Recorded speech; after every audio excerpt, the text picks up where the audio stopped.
We'll drive into the downtown area. Tracking a speeder.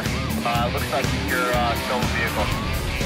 I'm gonna go code 3, requesting backup. Hey, I'm Amanda McKay alongside Jeremy Lusk. Today, Game Trailers and WebRidesTV are teaming up to bring you special coverage from the 2008 SEMA Show in Las Vegas. And this year at the show, EA is unveiling the latest installment of the Need for Speed franchise, Undercover. That's right, Amanda. The creative minds at EA's Black Box Studios have put together what is, in my humble opinion, the best Need for Speed game I've ever played. The cops and robbers theme really emphasizes the chase in this game, and I don't know about you, but that's always been my favorite part of the franchise. There's also a new damage system and an all-new heroic driving engine. New gaming technology that allows you, the driver, to control some of the hottest cars at the highest speeds. The developers were inspired by movies like The Transporter to create these exciting chase scenes, but it's you, the gamer, who becomes the star. And speaking of stars, Jeremy, I understand that actress Maggie Q has a prominent role in the narrative of the game. Yes, the oh-so-beautiful and sexy Maggie Q plays Chase, pun intended, Lynn, who acts as your handler throughout the game. Now, she drops key intelligence on you, but she'll also get you into a fair amount of trouble along the way. Ooh, well, speaking of trouble, Jeremy, you had the pleasure of spending some time in Las Vegas. But before we go to the SEMA Show in Las Vegas, Jeremy is going to take us on a quick tour of EA's Black Box Studio to get a behind-the-scenes look at the development of Need for Speed Undercover. The skies of downtown Vancouver are lined with banks and financial institutions. But above them all is Black Box Studios. Black Box Studios is more of a boutique type of feel. Very cool. We're in the middle of downtown. We have the best views in Vancouver here. It's just a very cool vibe. Well, it's certainly an awesome environment. Well, what's great about working at Black Box is, I mean, first off, it's the people here. I think the people make the place.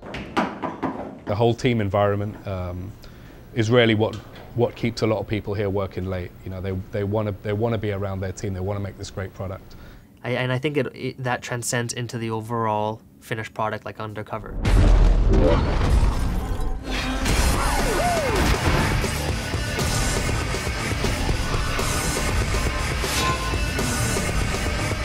I knew what was successful, I knew what felt right, so I would use exactly, okay, this is what we do in real life racing, this is the setup I would give my real life engineer in my Toyota Atlantic.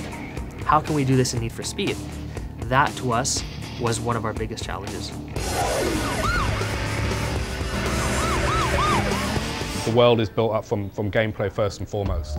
So the heroic moves are established, and then we make sure the world complements those moves.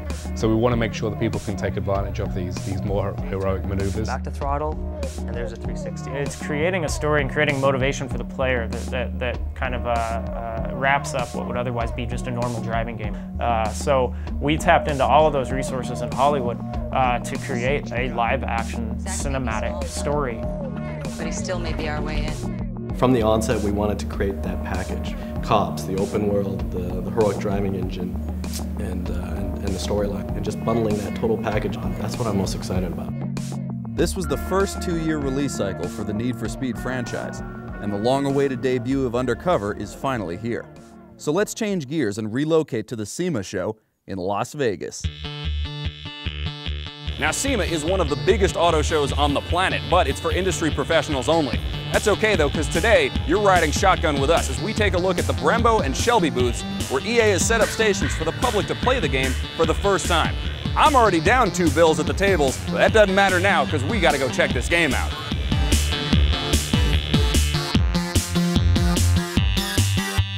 What's going on, man? Good to see you. Good seeing you. So this is the big moment, man. 2 years of hard work. Late nights, you guys are finally unleashing this thing to the masses. How does it feel? No, it's exciting for us. It's great to see people getting their hands on the game for the first time, and we get a kick out of seeing people have a blast with the game. You know, when I was playing Need for Speed Undercover, the real thing that stood out in front of me is how fast everything reacted. That's what I like. I like everything super, super fast. The sound of it is spot on. It really sounds as if you're in that car. I love the fact that when you hit things, the cars actually showed impact. That's something that's real life. So seeing that incorporated in a video game is something that I really appreciate. So now that the public's finally had a chance to play the game, what do the reactions seem to be like? It's great. Everyone's having a blast with it. Very positive, and again, they're all having fun with it, which is what's most important to us. I've been playing these games for a long time. I started with Need for Speed 2, 3, high stakes. Need for Speed really upped their game since the mid-90s there.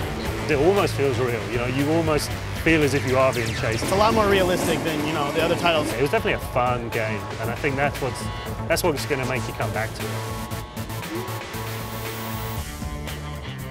Wow, it's been a fantastic day here at SEMA 2008. Thanks so much to EA and Black Box Studios for giving us an up-close and personal look behind the development of Need for Speed Undercover. For now, this is Jeremy Lusk saying so long from Las Vegas, and if you'll excuse me, I gotta go win my money back. Thanks, Jared, for that exclusive Need for Speed Undercover coverage. Now I'm going to be playing this game myself, so you better keep up or I'll be chasing you down. I'm Amanda McKay for GameTrailers.com and WebRidesTV.com. I'll see you next time.